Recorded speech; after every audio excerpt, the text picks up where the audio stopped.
नमस्कार, मैं हूं मुकेश कपिल। जिंदगी में बने रहे कायदे, इसलिए जरूरी है कानून। एक सहज, सरल और जागरूक जिंदगी के लिए हम लेकर आते हैं कार्यक्रम कायदा कानून। आज का हमारा विषय है आईपीसी की धारा 498A। ये वो धारा है जो विवाहित औरतों को घरेलू हिंसा से बचाने के लिए लागू की गई थी। आज हम चर्चा करेंगे 498A कितना सक्षम है घरेलू हिंसा रोकने में और कितना रुका है इससे दहेज का चलन। दरअसल 498A निश्चित रूप से विवादों में घिर चुका है और इसे लीगल टेररिज्म तक कहा जा रहा है। 498A एक ऐसा मुद्दा है जिसे हम सीरीज में दिखाने जा रहे हैं, क्योंकि इससे जुड़े हैं भारतीय परिवार और भारतीय संस्कृति। आज हम 498A के दूसरे पक्ष को लेंगे। दूसरा पक्ष यानी कि वो लोग जो अपने को 498A का शिकार बताते हैं और इस कानून के कारण सामाजिक प्रतिष्ठा खो चुके हैं। हमारे साथ हैं डॉक्टर अनुपमा सिंह, जो कि प्रेसिडेंट हैं मदर एंड सिस्टर इनिशिएटिव संस्था की।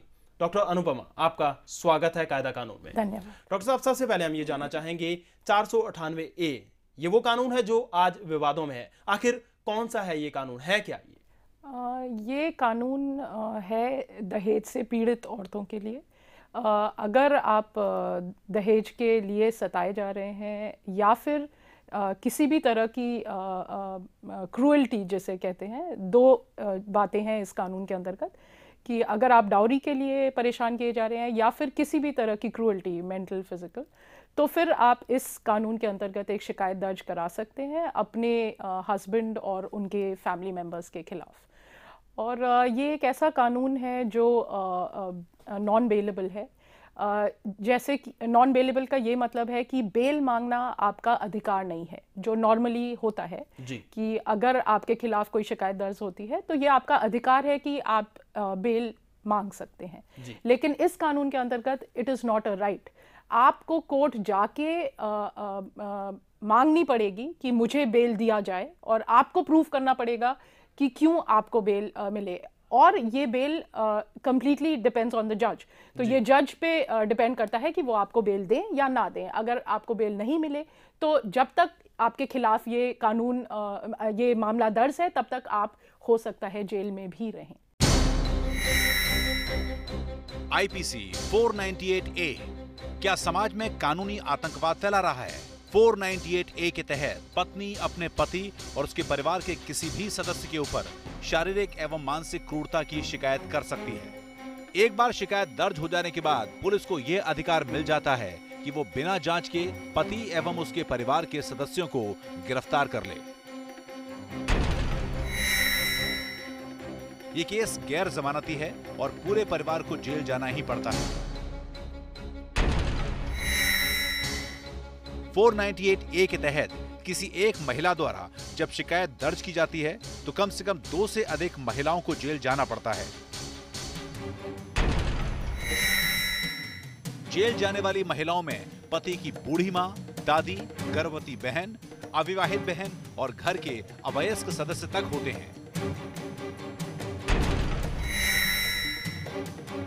अगर शिकायतकर्ता शिकायत वापस लेना भी चाहे तो वो ऐसा नहीं कर सकती।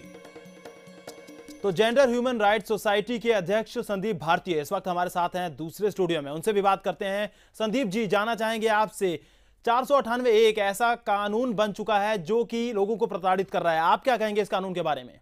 498A यदि शादी में कुछ भी डिस्प्यूट होता है तो 498A इन्वोक होता है। तो 498A में क्या है, ये अरेस्ट विदाउट इन्वेस्टिगेशन है और नॉन बेलेबल है। तो उससे क्या होता है, जो हस्बैंड उसके रिश्तेदार होते हैं, जिसका भी नाम, सपोज उसकी मैरिड या अनमैरिड सिस्टर हैं, मदर हैं, फादर हैं और जो ब्रदर हैं, उन सब का नाम उसमें डाल दिया जाता है।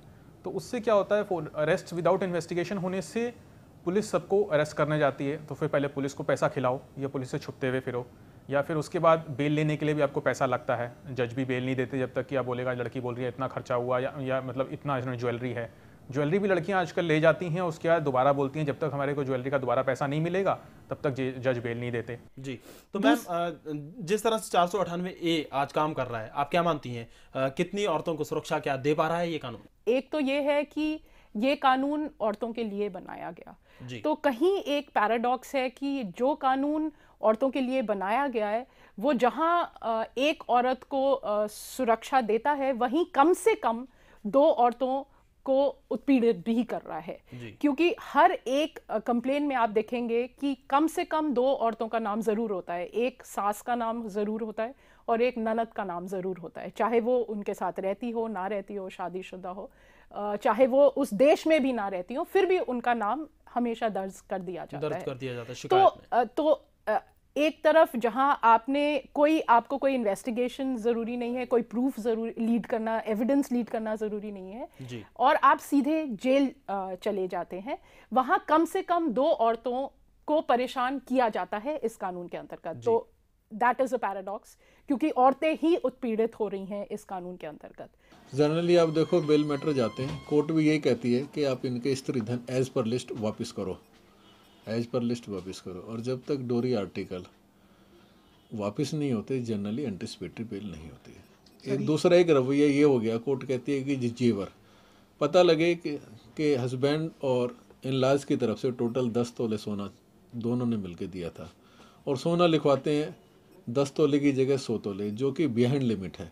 तो कोर्ट कहती है इसके बदले आप इनको पेमेंट कर दो बाय ड्राफ्ट या बाय चेक, जो कि पॉसिबल नहीं होता। मैं समझता हूँ इसका आज के डेट में मैक्सिमम यूज़ हो रहा है, और एक स्थिति हिंदुस्तान में ऐसी आ गई है कि लोग आज जेलों में हैं, उनकी बेलें नहीं होती, पूरी फैमिली डिस्टर्ब हो जाती है। मैं समझता हूँ इतना बड़ा ऑफेंस नहीं है, they are not habitual criminal. Sandeep ji, महिलाओं की सुरक्षा के लिए जो संस्थाएं लड़ रही हैं, उनका क्या कहना है 498A के कानून के बारे में? अभी आप किसी महिला आयोग के पास जाओगे, या जो रेडिकल फेमिनिस्ट हैं जिसको United nation fund for women से पैसा मिलता है, उन किसी भी संस्था के पास जाओगे तो वो सब क्या कहेंगी आपको कि भाई पुलिस इसको मिसयूज़ कर रही है, पुलिस मशीनरी को मिसयूज़ रोकना चाहिए, कानून में कोई गलती नहीं है। क्योंकि उन सबको भी और हम सबको अच्छी तरह से मालूम है कि पुलिस को पूरी दुनिया में यदि कहीं भी आप इतने मास स्केल पे अरेस्ट विदाउट इन्वेस्टिगेशन का पावर दोगे तो पुलिस की तनख्वाह इतनी ज़्यादा नहीं होती है।